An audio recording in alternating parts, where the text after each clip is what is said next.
What's up, y'all? It's your guy eBay Fight Predictions in the building, and this is your UFC 302 Makhachev versus Dustin Poirier live full card predictions and betting breakdown, baby. But yeah, obviously I know I said I was gonna do more of a pre-recorded video for the pay-per-view. Sadly, schoolwork has been really tough for me. I'd rather just stream these instead and give you guys my picks this way. I might be doing this for the foreseeable future, at least until I'm done with my studies. I think I'll be done pretty soon though, coming up in August, and then we can just kind of take a break, go back to the old format instead of just streaming every week. But I mean, I like doing this. It's very quick and easy. But hey, it is what it is. So, but before we can talk about UFC 302, what a phenomenal card that is, let's talk about UFC Fight Night Vegas 92, Barboza versus Murphy. Obviously, my picks. Can we just talk about Laurent Murphy? Boxing, baby. What a phenomenal performance by him. He put on a clinic against Edson Barboza, man. I had a unit on his money line, and I was so happy with this shutout. 5 in a row performance. In terms of full card, we didn't do it our greatest. Our best did good. I mean, the Murphy bet did good, and obviously the Yanez and Hill parlay did well. But I mean, dude, these first three fights, oh my fucking god, we were just getting killed, bro. It was nuts. Demopoulos beats Emily Ducat. Alatang beats Rodriguez. Carnelossi gets it back in blood, even though it's a bit of bullshit. But we got back on track. Abus Magomedov, I mean, good decision victory over. I mean, he showed good cardio. Worley Alves is not a middleweight. We all know it, but still, it is what it is. He didn't gas, so that's big. Melissa Gatto got it done. Tuco, I knew that was going to happen. Sadly, Tom Nolan is back in the win column, and obviously Angela Hill getting the submission victory, and Yanez getting the knockout was good. And Themba Garambo, boring fight against Ramirez. Interesting post fight, I would say. Thing with him when the coach and the mom, I know there's a lot of controversy there going on Twitter saying that he's a piece of shit for making his coach him through that time. I don't know. It is what it is. That's his business, right? Not mine. And then obviously Colin Williams getting the victory over Carlson Harris. I was wrong here. Colin humbled your boy, and yeah, he knocked out Carlson Harris. So yeah, but yeah, I mean, little quick recap there. I mean, great show. Nonetheless, we went 8-12 in terms of total picks, and yeah, man, I was really happy with Laurent Murphy. I mean, just clinical performance against Edson Barboza looked really, really good.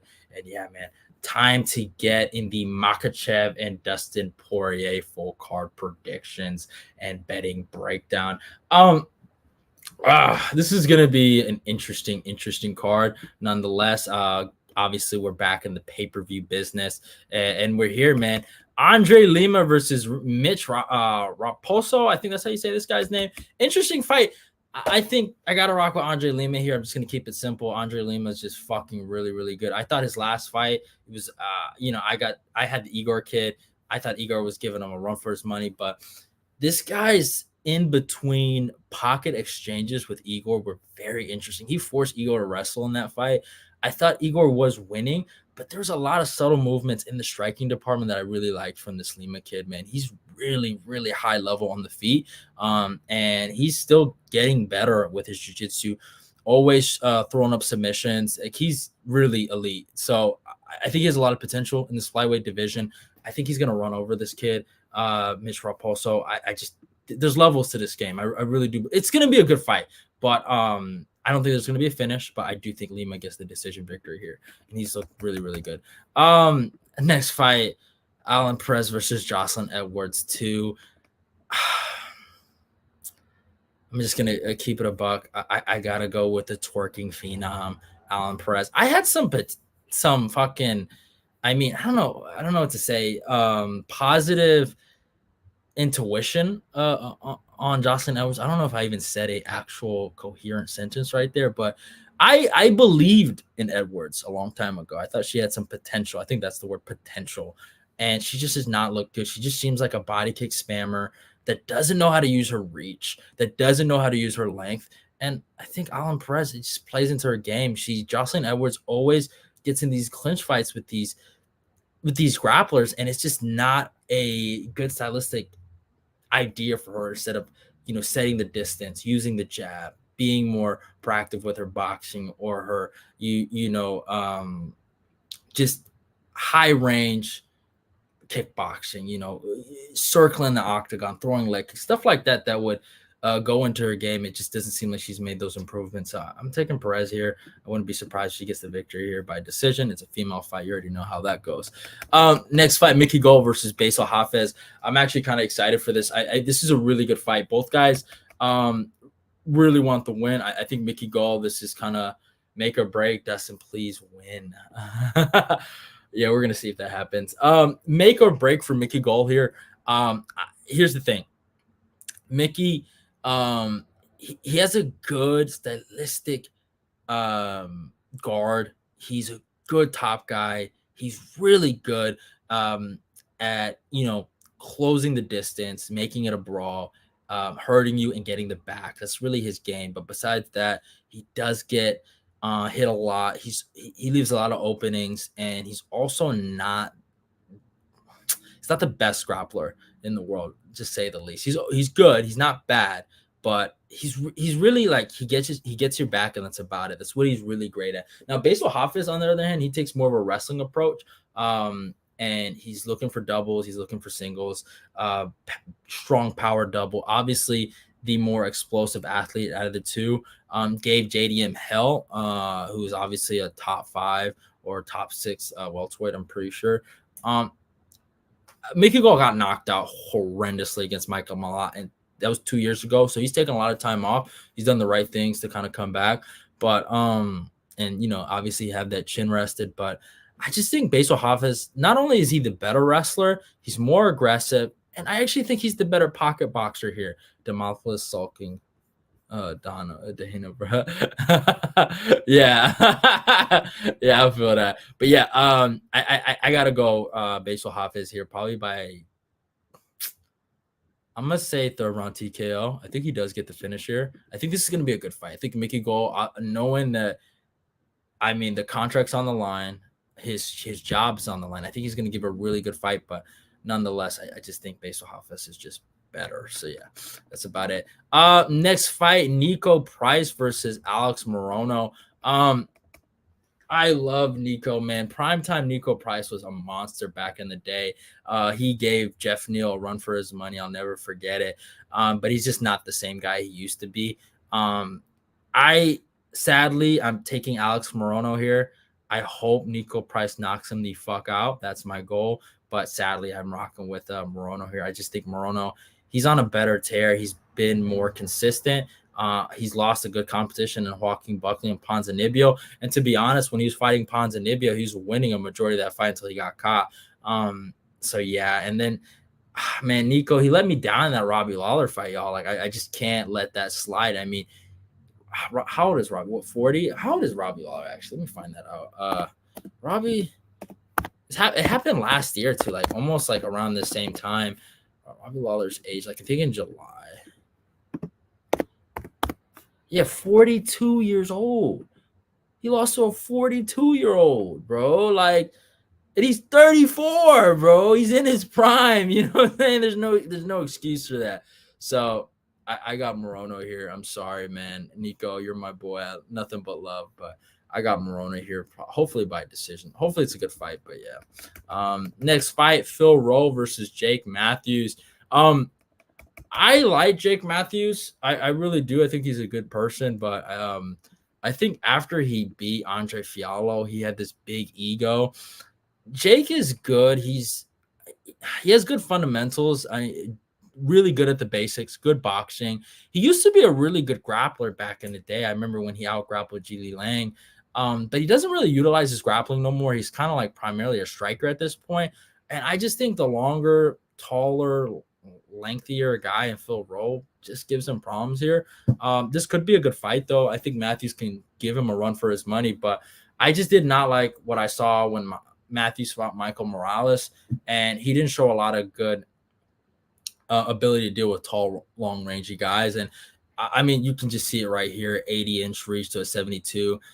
I mean, Phil Rowe's having having his way with the jab. If Phil does not, I mean 30-27, this guy with a jab and a 1-2 basically primarily.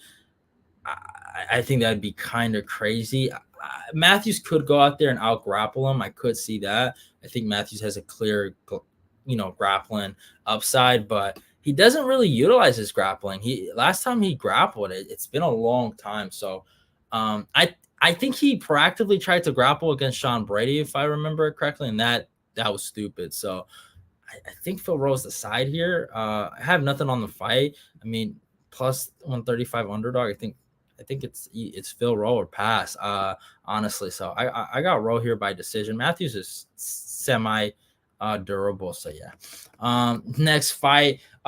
This is a guy I have in my parlay: Grant Dawson versus Joseph Sleck. I am super confident Grant Dawson goes out here and gets his confidence back. I think Grant Dawson gets a second round sub over Joseph Sleck. There's levels to this grappling game, and I think Grant's way better than Joseph Sleck here. Joseph Sleck's not bad. He's not like horrendous, but he's a good, obviously another good back taker. He likes to take the back. He likes to hang out there, either get back control or get the rear naked choke. But Grant Dawson's an overall good grappler, good top time, really good wrestling, explosive dude. Underratedly strong. There's something about Grant Dawson that a lot of people don't give him a lot of credit for. He's a skinny guy, but he's so strong for his. My bad. I'm sorry. Like I was saying, Grant Dawson's super strong. He's really, really strong, and it's like that Farmer strength. It's like that Bryce Mitchell strength, and I just think he's going to be the better grappler here, and I think he grinds out Joseph Sleck. I think he's going to beat him with ease. It could be a good fight. Scrambles might be nice for the first round, but there's levels to this grappling, and yeah. Next fight: Roman Kopylov versus Cesar Almeida. This is an interesting fight. Both guys are primarily known as kickboxers. I would say Kopylov is the more experienced MMA fighter. I think Kopylov, coming off that fluffy fight, coming off that loss, I think he's going to learn a lot about himself. And I think he's like, you know what? I lost to some fucking fat, skinny fat motherfucker. Fluffy's like in between skinny and fat, and he's just a grinder. He's a wrestler. He's a grappler. And he just got out grappled in that matchup, but he was fucking lighting him up on the feet. I think Roman Kopylov is going to take a lot from that fight, and I think he's going to incorporate it in this fight. I think he's going to learn the fact that grappling does matter in situations like this. And Cesar Almeida is an accomplished kickboxer. If it's Roman Kopylov versus Cesar Almeida in a kickboxing bout, you got to go Almeida. But since it's MMA, the threat of the takedown, the wrestling approach, I think Roman Kopylov would be an idiot not to wrestle here. I think he does. I think he learns from the fluffy fight, and I think he wrestles. I really, really do. I don't have him in my parlay. I don't trust Roman to do the smart thing. There is a side of me that does think he probably tries to strike with Cesar Almeida, and he looks like an idiot. But I think he should probably sub him here. That's the pick. Almeida's like, he's 36 and is a white belt. You know what I'm saying? Like it is what it is. That's just my humble opinion. Next fight: Randy Brown versus Zaleski dos Santos. This is a really, really good fight. So my thing with this one, I'm rocking here. I think age is the biggest proponent of this fight.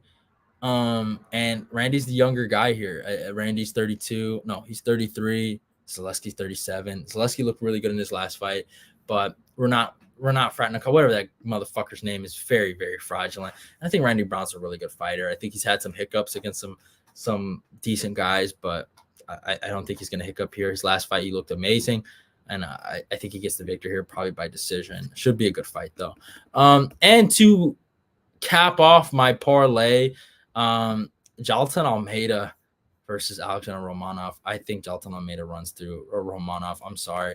I'm calling it the grapplers parlay, Almeida and Grant Dawson. I'm confident Almeida goes out here and destroys Romanov. Romanov had a semi-interesting hype run in the beginning, but we all know what it was. He's not trash. He's okay. He's not horrible, but he's not that guy. Never was, never will be. And I'm sorry, y'all. To burst the bubble, Romanov is not that guy. Almeida's also a bit of a fraudulent dude. I mean, this last fight, that was so stupid. But if you actually watch that whole fight, he was fucking dogging Curtis Blades. He truly, truly was. So I got Almeida here probably by second round TKO. Ground and pound. Should be an interesting fight though in the first few minutes. In grappling exchanges should be interesting. Both guys are grapplers, but Almeida's better, man. He just is. Next fight, Kevin Holland versus Mikel Olenjacek. It is fuck Kevin Holland. I did not know he completely disrespected my boy Michael Chiesa. Like, I don't, it's kind of crazy. I didn't know he was doing all that. I didn't know he said that post fight. I didn't know he said it was like, you can't fuck with me, bro. You can't fuck. I didn't know that. I just saw that recently. I got Mikel Olenjacek here.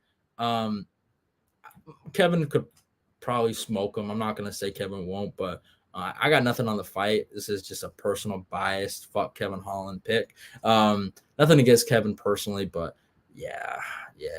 Jones ain't my goat. No more ducking a Brit. And Guru exposed him again. I know. Oh, I'm sorry, brother. I'm sorry. I'm sorry, brother. But yeah, I hope Mikel Olenjacek catches him to the body and ends him with a lead hook. I don't think it's a good idea to go up and go down and wait also too. And this is a short notice bout. I hope Mikel fucking knocks him out. I got Olenjacek by second round TKO. So yeah, it is what it is. In the co-main event, Paulo Costa versus Sean Strickland. This is an interesting fight. There's a part of me that wants to pick Paulo Costa here, but I think Sean can jab his way to a 3-2 decision. It's going to be close, but man, Costa really let me down when he fought Whitaker. He didn't show a lot of gas, and I honestly thought Strickland beat Dricus in their fight in January, so it's also another thing. Do I have anything on the fight? No, not too keen on it. It's a bit of it's a toss. I can see both guys winning this fight. Honestly, I wouldn't be surprised if Costa fucking finishes him to the body. But again, Marvin Vettori, however you feel about that Marvin Costa fight, I kind of felt like Marvin kind of laid out the blueprint on how to beat Paulo. Paulo high guards and he'll take punches even though they don't hurt him, but it's just points towards the judges. You know what I'm saying? So if Paulo is like going like this, taking Sean's jabs, even though they don't matter, it's still points for Sean, and Sean might bank in rounds, and maybe Sean wins the first 3 rounds, and if Paulo's going to really need to finish him, in my humble opinion, in those probably later championship rounds. I think Paulo actually has an underrated gas tank, but I don't know. It's going to be interesting. It's going to be an interesting fight. I don't know how Sean's going to deal with the body shots of Paulo Costa. And Sean doesn't have lateral movement like that, like Robert Whitaker. So I don't think he's going to really be moving around. He's going to try to Philly shell most of his shots, but I wonder how he deals with the body shots. You know, that's something that's going to be interesting. That's usually how you beat a Philly shell in boxing, is throw into the body and then throw into the head. So, I mean, Paulo can win this fight, but I'm going to say Sean, not confidently, probably by decision. I think 5 rounds do favor Strickland here. So, yeah, I'll say that. And in the main event, Islam Makhachev versus Dustin Poirier. Does Dustin finish the story?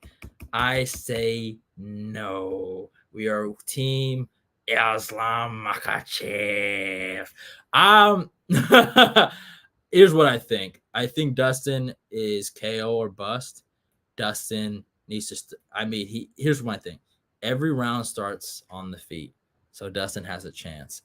Dustin humbled me against Benoit St. Denis, but I'm getting my motherfucking money back. We have 5 units on Islam Makhachev by submission in the 3rd round. I'm very confident he gets it done. I think he's going to break him like Khabib did. I think he's going to break him like Charles Oliveira did. I think Islam Makhachev is going to break him like Islam Makhachev breaks a lot of people. Dustin Poirier's biggest kryptonite has always been the wrestlers, been the grapplers. Dustin in 2. And it is interesting. Dustin, this is a big fight for him. If he can get it done, this would be humongous for his legacy. 35 years old. There's a lot of numbers here that kind of go against Dustin. you know, they also say third time's a charm. So, but I just think Islam's better than him.